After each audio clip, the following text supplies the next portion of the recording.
结婚3周年的自驾游上，我发着39度高烧，被我老婆从加热负脊拽下来。夕阳，你别在这个时候使性子行不行？吴道刚才吐了2次，他从小体弱多病，如果不做加热做，没有你的抗高针药，他会出事儿的。我的抗高反药是我提前半个月去医院开的，你把药给了他，我吃什么？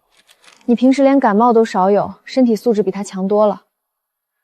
就当是为了我，体谅一下好吗？怡萱姐，我是不是太麻烦你们了？要不我还是下车自己走吧，免得哥不高兴。别说傻话，夕阳，你看看人家多懂事，你能不能别总是这么自私？我为这场旅行熬了3个大夜做攻略，准备了所有物资，到头来只是他名正言格带别人试新车的遮羞布。你站在这儿干什么？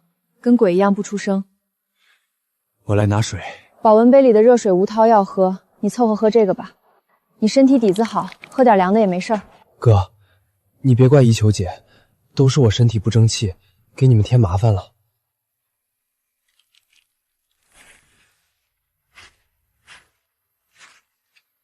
副驾驶暖气真足，哥在后备箱冻坏了吧？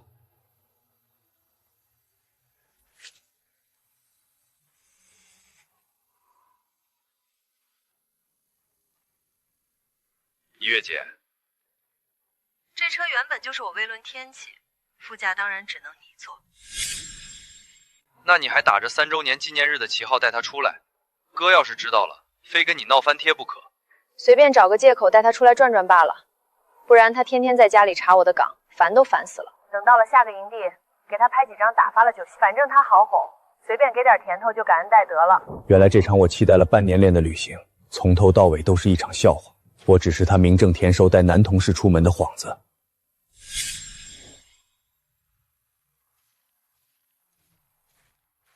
师傅，回市里吗？回是回，但这天眼看就要下暴风雪了，路不好走。这些够不够？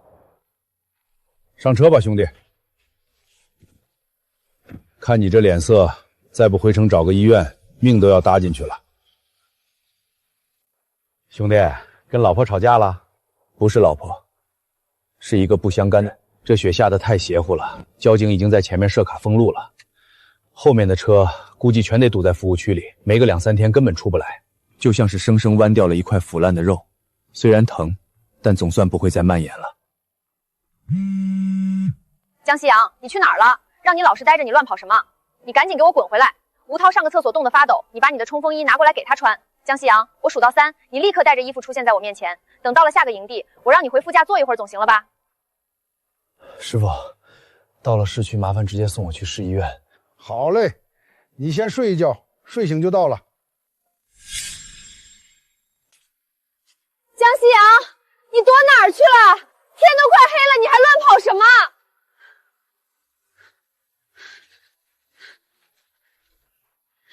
依云姐，哥刚才往后备箱那边去了，一直没回来，好久了，可能有10几分钟了吧。他是不是因为我把副驾坐了不高兴啊？他大概还以为我只是在闹脾气，躲在哪个角落等着他去哄，就像以前一样。我在顺风车上看着他的来电，手机在手里震动了7次，我1次都没接。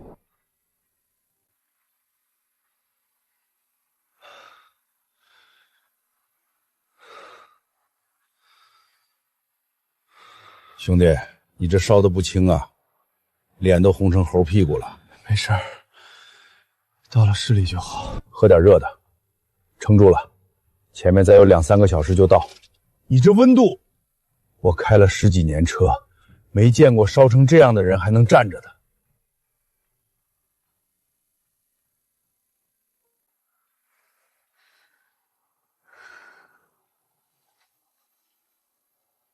没信号，还是一颗都没有。暴风雪把基站吹坏了。赵宇，我们再不去，车没油了，吴托快不行了，你快联系救援进去，快！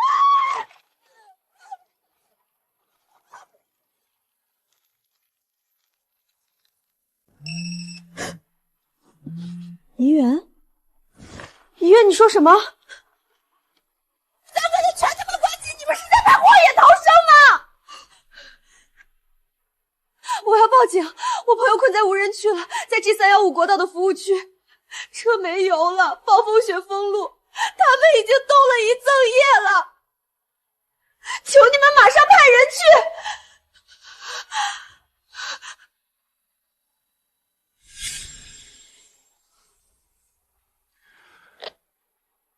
二队注意 ，G315封路区有求救信号，坐标锁定在第3服务区。雪太厚，大车进不去，调2台雪地摩托从北线绕。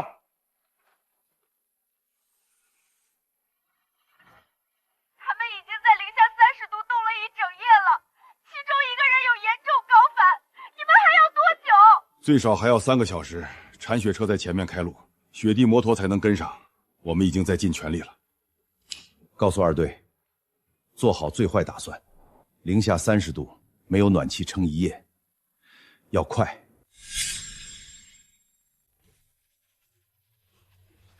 高烧39度5，严重高反加感染，再晚来半天，这脑子都要烧坏了。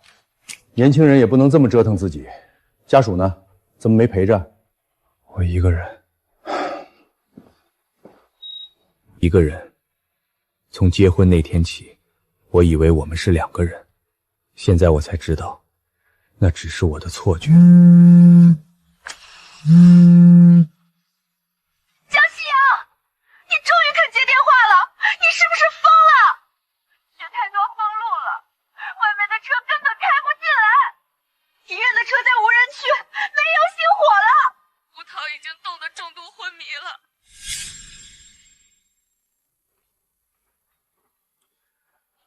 退烧药起作用了，温度再往下走。不过你这高反加感染，至少得住2天观察。我一个人就行。年轻人，不管遇到什么事儿，先把身体养好，命是自己的。命是自己的，这句话我等了3年，从结婚那天起就没有人跟我说过。我计算了每一段路的海拔，买了最贵的抗高镇药，托人弄来了军用的备用油。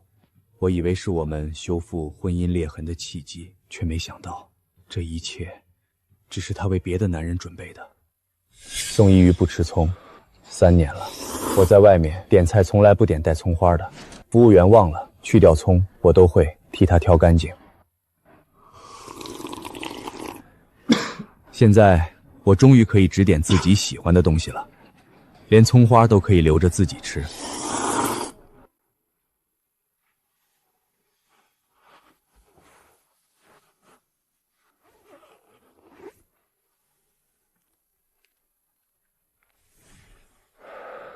出院的时候没有人来接我，就像没有人送我来一样，但我第一次觉得这样也挺好。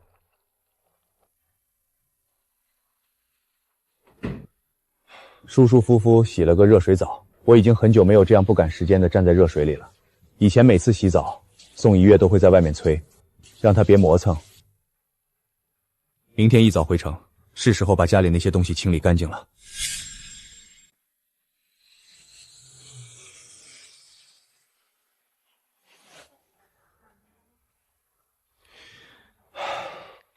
老陈，我那套房子帮我挂出去，全款婚前房，尽快出手。3年前我带着全部存取走进新房，以为那是2个人共同的未来。3年后我才知道，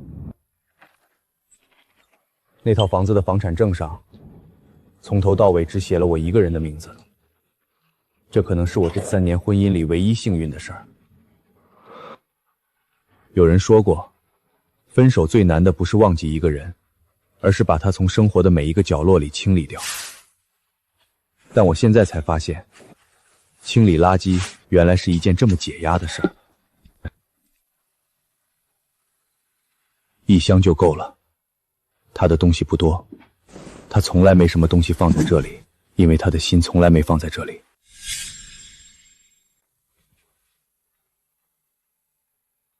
3年，3件礼物，没有一件是我用得上的。但每一件都是他理所当然觉得我应该感恩戴德的证据。衣服比礼物多，因为这里曾经是他的领地。他出了几万块装修费，就理所当然把这里当成了自己的房子。现在回头看，这可能是我这辈子做过最正确的决定。老陈，我那套房子帮我挂出去，对，尽快。有人看房随时联系我，我最近在外面住酒店，价格方面不用压太低，但也不拖差不多就行。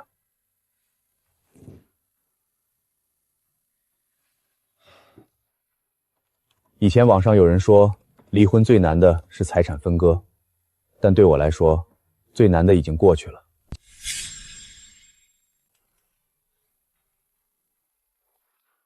他以为他护着的是一朵娇弱的小花，却不知道那是一条会反咬一口的毒蛇。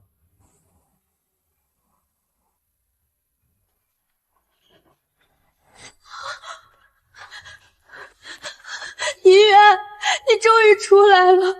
医生说你右脚要截掉3个脚趾。吴涛呢？那个王八蛋在隔壁病房。他醒来第一句话是问：“你的存款还有多少？”他居然还想着跟你要赔偿。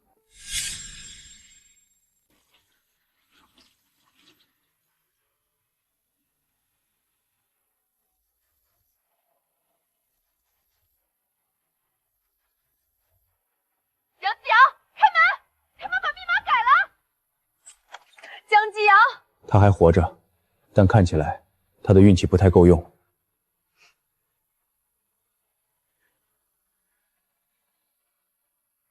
夕阳，你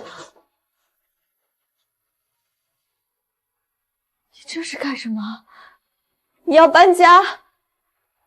签了吧，房子已经挂牌卖了，你的东西都在箱子里，让赵宇帮你搬走。我不签！江夕阳，你休想甩开我！你闹够了没有？我差点死在雪山里，我的一只脚废了。你不仅不关心我，还要在这个时候跟我提离婚，你的心是石头做的吗？宋一玉，怎么没觉得自己的心是石头做的？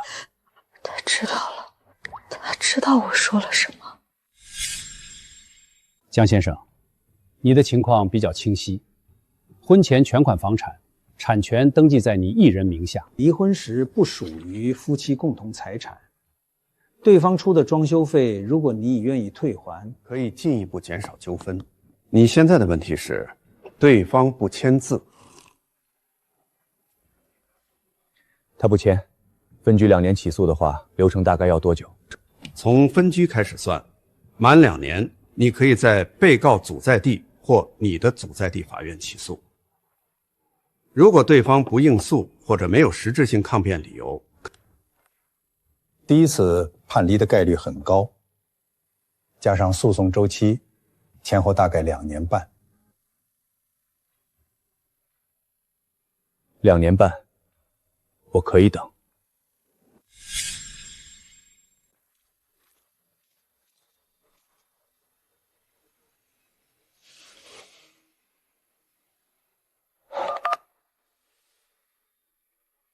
老周，是我。对，好久不见。你们公司华南分部最近有没有职位空缺？什么方向都行，只要能调岗。我知道。我想离开这座城市。我不是在逃避，我已经没什么好逃的了。房子卖了，婚离定了，该清的垃圾都清干净了。我只是想换一个不必在下雨天还闻到有人用过的洗衣液味道的城市。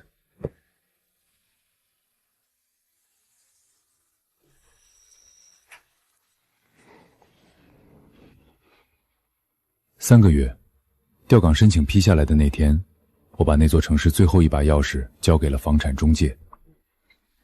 房子的买家是个刚结婚的年轻人，他问我为什么卖，我说我一个人住太大了。江总监，我是项目主管陆叔，这几个月主要对接华南区的数据建模项目，欢迎加入团队。听说你是自己申请调岗过来的？是，想换个环境。之前那座城市夏天和冬天太长。来，给你看一下这个项目的数据模型。如果按照现在的进度，下周3就能跑完第一批。对了，附近新开了一家日料，听说食材是当天从港口直送的，要不一起去试试？就当是给你接风。思阳，这位女士，请你放尊重点。她是谁？你这么急着跟我离婚，就是为了这个女人？你怎么找到这里的？我问了你以前的同事，我找了你整整3个月，我错了，夕阳，我真的知道错了，你跟我回家好不好？回家？宋议员，你是不是记性不太好？我们的家已经被我卖了。没关系，我还有钱，我们可以重新买一套。夕阳，你相信我，我已经彻底看清吴涛那个软饭男的真面目了，我把他甩了。为了你，我已经跟他断绝关系了，你再给我一次机会好不好？你抛医院，你抛弃他，不是因为你对不起我，只是因为他毁容了，因为他损害了你的利益，因为他差点害死你。你骨子里就是一个极度自私的人。不是这样的。你以为装出一副深情的样子，我就会感动？我看着你，你让我觉得恶心。夕阳，求求你！他说他知道错了，可一个人到了走投无路才说错，那不叫悔改，那叫没得选了。只要你肯回来，我什么都听你的。我把工资卡都交给你，我以后再也不看别的男人一眼。我真的知道错了，你再给我一次机会，就一次。他现在所有的承诺，不过是因为他没得选了，不是因为爱，是因为怕。随便找个借口带他出来转转罢了，不然他天天在家里查我的岗，烦都烦死了。你都听到了？你以为你是个掌控全局的下棋人，其实你只是个连自己底牌都看不清的蠢货。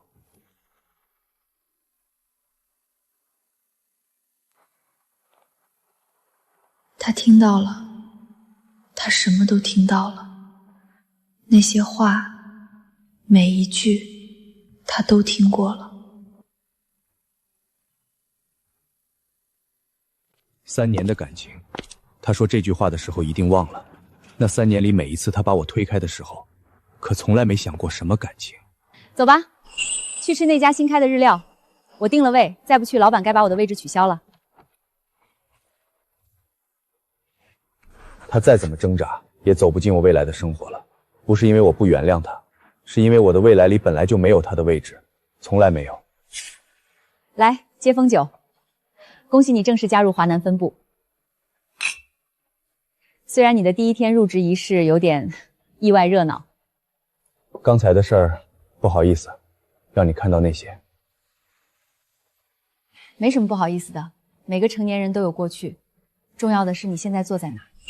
陆叔说每个成年人都有过去，但我觉得有些人不是过去，是身上烂掉的肉，割掉了才能长出新皮肤。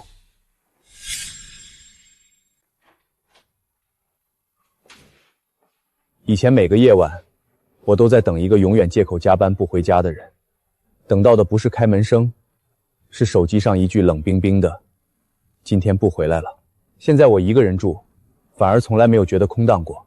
冰箱里只有我想吃的东西，一杯子一把牙刷，周末睡到自然醒，没人抱怨。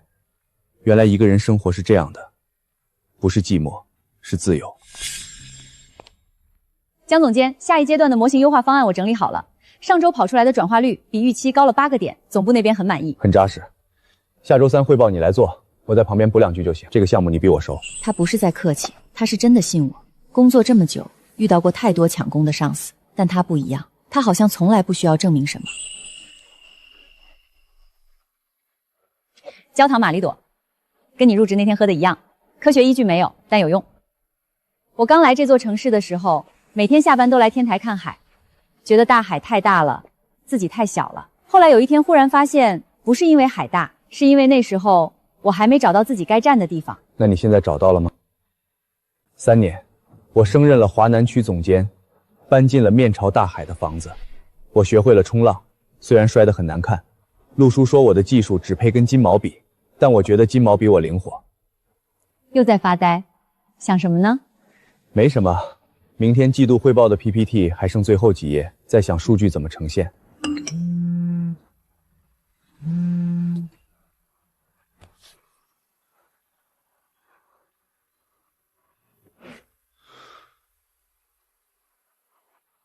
种什么因，得什么果。他曾经以为可以随意挥霍的真心，最终成了他余生都无法摆脱的遗憾。他引以为傲的傲慢，在暴风雪中被彻底粉碎。3年了，那些记忆就像远处的潮水，拍了岸又退了潮，最终只剩下湿润的沙滩。曾经我以为爱情是卑微的讨好和无底线的退让，现在我才知道，真正的爱是平等的尊重和毫无保留的偏爱。宋女士，这是第3个模具了，比前2个贴合度高很多。您试着站一站，看压不压？不能急，残端肌肉萎缩比较严重，至少先做2个月的力量训练，才能正常负重。现在疼是正常的，神经还在适应。他们说要2个月才能正常走路，可即使能走了，我也永远不能跑了，不能穿高跟鞋了，不能在他面前站得笔直，然后说我没错。真的要装作没看见吗？怡远，腹腔的钱还够吗？上次你说公司那边一直在催你上班。公司上周给我发了离职通知，说我的岗位不能空太久，已经招新人了。补偿金不多，加上我之前的存款，刚好够半年年康复和义肢。半年以后我不知道。他以前是全公司最年轻的部门主管，年会的时候站在台上讲来年计划，台下所有人都鼓掌。他说过，女人不靠男人也能活得很好，可现在他连半年后的生活都看不到。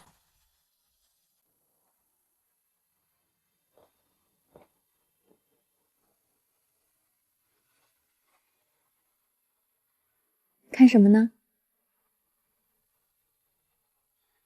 没什么，一些无关紧要的垃圾信息。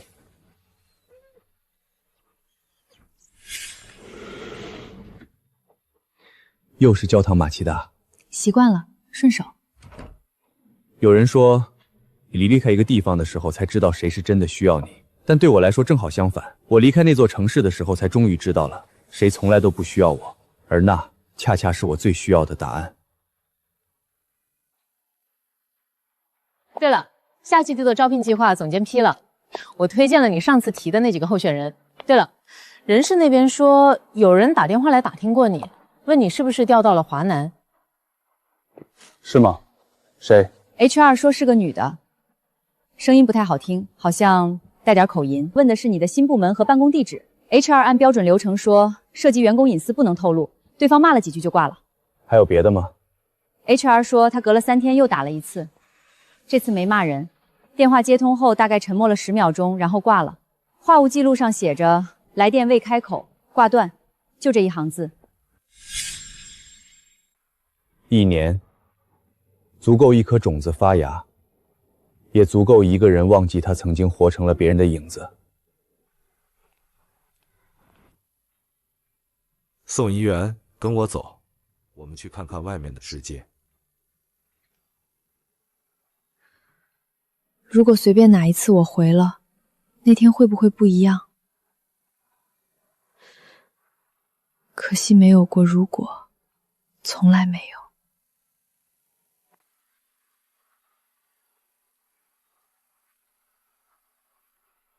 今天特别的日子？不算，只是今天线上收到探决书，分局也满2年了。从法律意义上来说，我和他再也没有任何关系了。有人问过我，放下一个人要多久？我说我不知道，但我知道的是，当你不必再为任何人活的时候，每一天都是新的。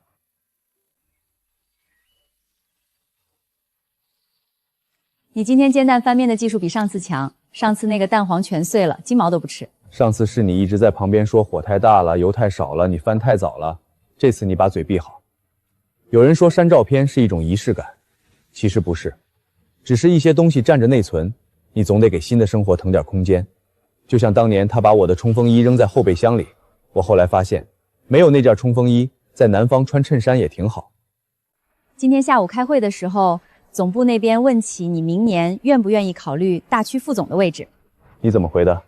我说这个事儿需要跟江子健本人面谈，但据我观察，他最近心情不错，可能愿意考虑。愿意，不过有个条件，不管去哪儿，你得跟着。有人问我什么是好的感情，我说我不确定，但我知道坏的，坏的让你一个人看书，好的你想和一个人一起看日落，坏的让你在暴风雪里发抖，好的让你在海风里知道明天你还会笑。种什么因，得什么果。他曾经以为可以随意挥霍的真心，最终成了他余生都无法摆脱的遗憾。他引以为傲的傲慢，在暴风雪中被彻底粉碎。